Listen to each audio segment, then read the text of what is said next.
Well, hello, and thank you for joining me for my 15th vlog podcast of my series 1. And today I just want to share with you the fact that I've just arrived in the last couple of days back from China, and living in Australia, what a comparison it has been, and wonderful experiences, both on the positive and the negative. I'm just so fortunate and blessed to have had every opportunity to go to China and experience the people and the culture and everything. And I wanted to share that with you today because, again, my topic of how culture can actually, and the beliefs of people can actually impact your mind, body and health, and how does it do that? And I thought it would be really interesting to share with you some of my findings, because I went from all through China in a speedy trip of I think it was 12 days only, but covered everything from Beijing into Xi'an. So we went west and then we went back down south again and finished in Shanghai.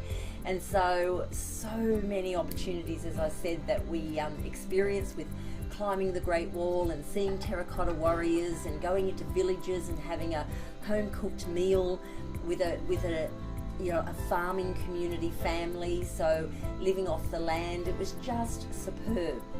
But how does it impact, how does our culture actually impact our lifestyle, our mind, our body and our health and our beliefs? And it impacts greatly, because my finding is, and this is not for all China, but there's something like 4.1 billion people that live in China, so it's a pretty big place. And this is why, again, the closeness of people isn't a concern for them, as coming from Australia with such a small population in comparison. We all require our own space. But it was absolutely fantastic. The mind control that what I found for mindset is that Chinese people, no matter whether they're farmers on the land or whether they're actually living in cities like Beijing and Shanghai, the mindset of these people is very regimented, very disciplined, and it is very much a governed country, as you probably know. But I found it quite interesting to observe their mindset, because they're the happiest population, no matter how wealthy, which again, there seems to be a big divide between wealth and poverty. But whether living in poverty more so or living with great wealth, they are a very happy people. And it fascinates me to think that they can be so happy even though they're still sweeping the streets with trees, dried up leaves and branches off trees wrapped around with some string, and that's how they're still living today for some of these farming communities. It's fascinating. So mindset seems to be pretty switched on, pretty disciplined, and they just seem to be a very happy people. I didn't see stress. I didn't experience the things that I see in our Western culture. I didn't see that amongst all people that I had the opportunity to cross paths with. So just bear that in mind, how interesting that is, that again, living with so little and they can still be so happy and so strong in mindset. So I thought that was really fascinating. The other thing was patience with mindset. Emotions is a big thing that we all live with every day. But for the culture of the Chinese, so much patience with each other and with tourists. Not many words are exchanged. In fact, I didn't see anybody getting angry, even though traffic is crossing over each other and people are not necessarily abiding in the cities with the laws. There's no anger.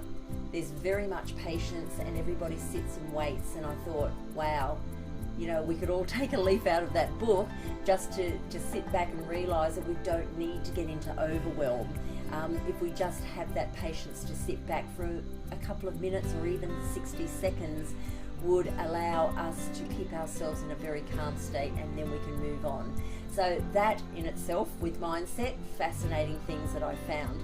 The other thing with the body that I found with Chinese people is they see their body as something that they live in. So they very much, as you would probably know, appreciate their need to look after their inner health right from the onset, whether they're ill or not. They don't wait for the illness to come out in their body. They look after it with natural medicines that come from the earth, and so therefore from a young age right through their lives they're taking this medicine that keeps them healthy all the time. And so not like us in the Western world, where we get sick and then we try to treat the current sickness that we've got. So let's say we get a cold, then we take antibiotics, so we take synthetic medicines to try and get rid of the cold. But we're not really then sitting back and going, well, what created the cold? What my immune system is down, for example. So if my immune system is down, what's it due to? Well, it could be due to stress levels, overwork, lack of sleep. If I was to change all those things, I probably wouldn't catch the cold. So I really do believe the Chinese have got it spot on when it comes to looking after their health from day dot, and treating it with natural, green tea leaves that are pulled out from the earth, and the freshest of ingredients to look after themselves, opposed to us who not always seem to, but we do from time to time, just opt in for that medical intervention and going for those synthetic style drugs to help us alleviate the current problem without us going to the root cause of the problem. The other thing with their body is, we're embarrassed about our body. We cover it over, which still I believe is a good thing, but we don't. I just find that the Chinese don't see their body in an embarrassing way whatsoever, and so therefore they're very open to the way their body functions and the fact that they do that in public. Anything from young children toileting or whatever it might be. Now that might sound very gross, and certainly it was an eye-opener for me to experience that, but when it comes to what it is that I teach women, it was fascinating for me to watch how they treat their body, and it is just something that they're living in, and they know that it's not as great of importance to them for the visual appearance as it is for that being their temple. And so therefore their body is more important, not what it looks like, but what it feels like, what energy it gives off to them, and how it looks after them in the greater health. And I think that's superb, and we can all take a leaf out of that book. Now, the other thing with the body is the exercise side of things. It fascinated me. Staying in hotel rooms at times, I would hear this tapping noise. There was one particular morning, I can't remember if I was in Xi'an, I think I was, and I could keep hearing this constant tapping noise outside on the street. It was around 4:35 a.m. in the morning, so of course, curiosity kills the cat.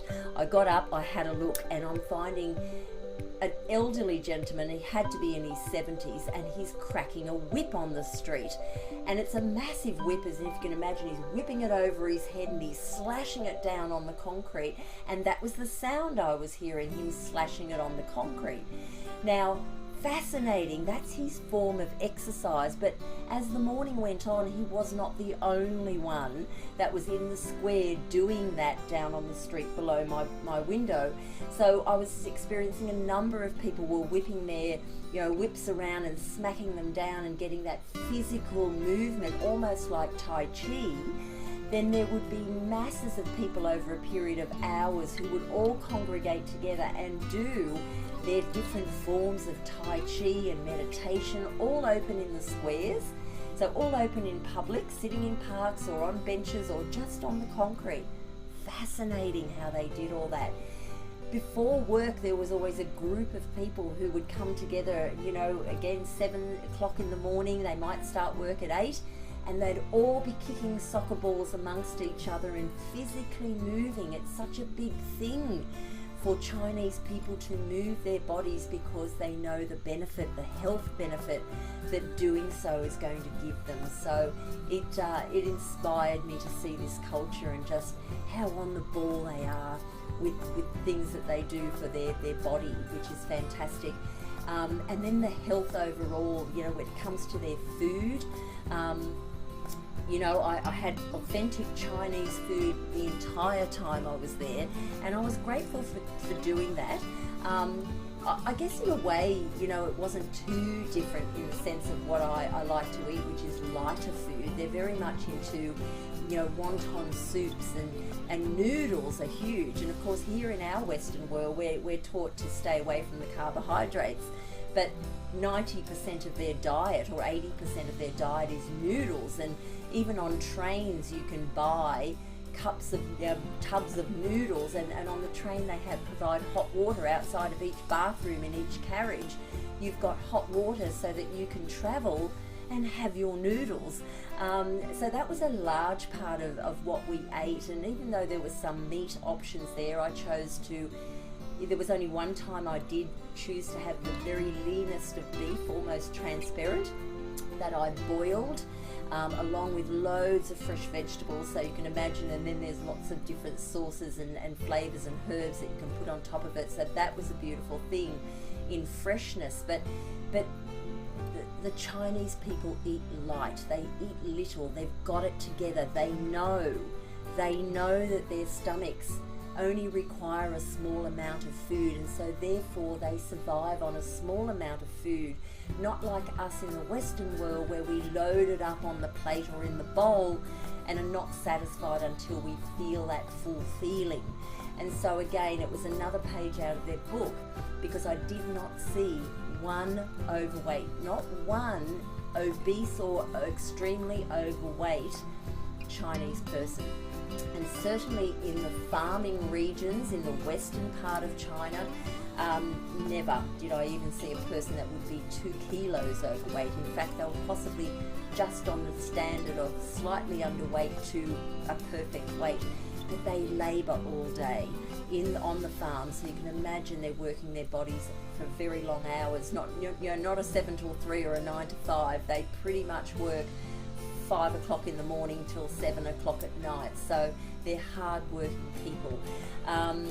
But certainly the food side of it, only when I really got, it wasn't even in Beijing, but when I got down to the west coast on the water there, Shanghai, that was probably the only time I would have seen somebody that might have been 5 kilos overweight, or a couple of people that, look, I'm going to say 5 kilos as a maximum overweight, but I'm not there to judge. I was just noticing that a slight difference with the clothing that I was watching those people, and they were younger people. They were carrying that little bit of weight, so it shows to me that Western diet, again, the culture of living in a community that's, you know, got much more temptation of food, which is what we have in the cities. So there's a lot of food. There was definitely there's many more options for food and coffees and cakes and sweets and things like that. There was much more in Shanghai than I saw, which was the last 3 days of the trip, than I saw on any other place I went to in China. So, and you certainly don't find anything like that on the farm. So it just shows that Western diet is putting weight on people.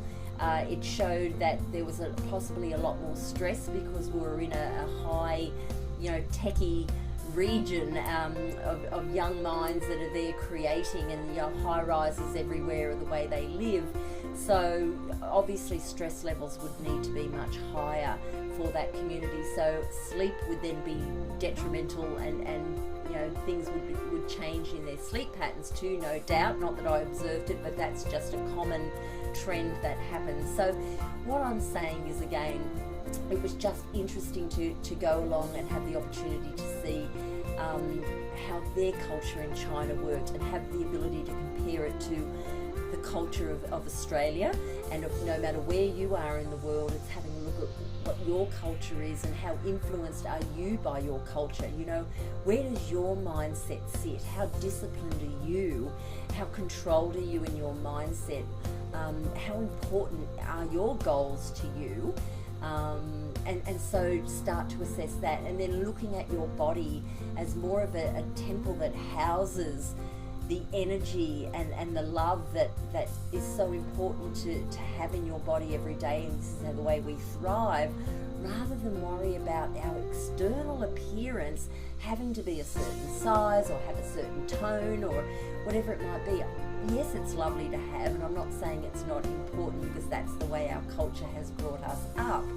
But how important is it? Are we neglecting the importance of the organs and the cells and everything that keeps us well, and rather take, you know, the alternative natural medicines and start now, even if you don't have anything, keep your temple clean, rather than wait for the problems to occur, which unfortunately for some people is a cancer creating, or, you know, a diabetes creating thing that really affects you for most of the rest of your life, and it can unfortunately take your life.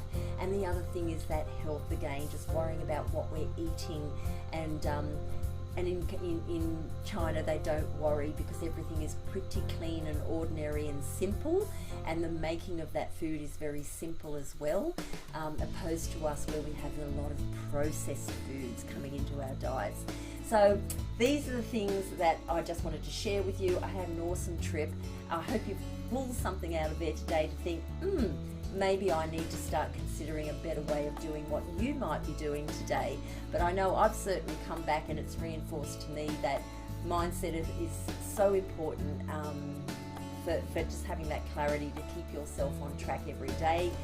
The body, through movement and starting each day with exercise, is so important for the body, and it also is important for the mind, but also cleansing the body from the inside. And because what will happen is the outside will automatically change and give us the benefits of what's happening inside anyway. And then of course the overall food intake through health. Let's look at lighter, smaller foods. Even though we're going into winter here in Australia, or you might be going into spring or summer, you need to realise how big your stomach is the size of your fist, and you possibly don't need to eat as often or as much as you might be eating. And if you're trying to control your weight, these are the simple things that we can change. Thanks for joining me on today's vlog podcast, and I look forward to seeing you on the next one. Bye for now. Thanks for watching. I hope you subscribe to my channel and follow me on social media plugged in on your screen right now. Thank you, and stay healthy, stay happy.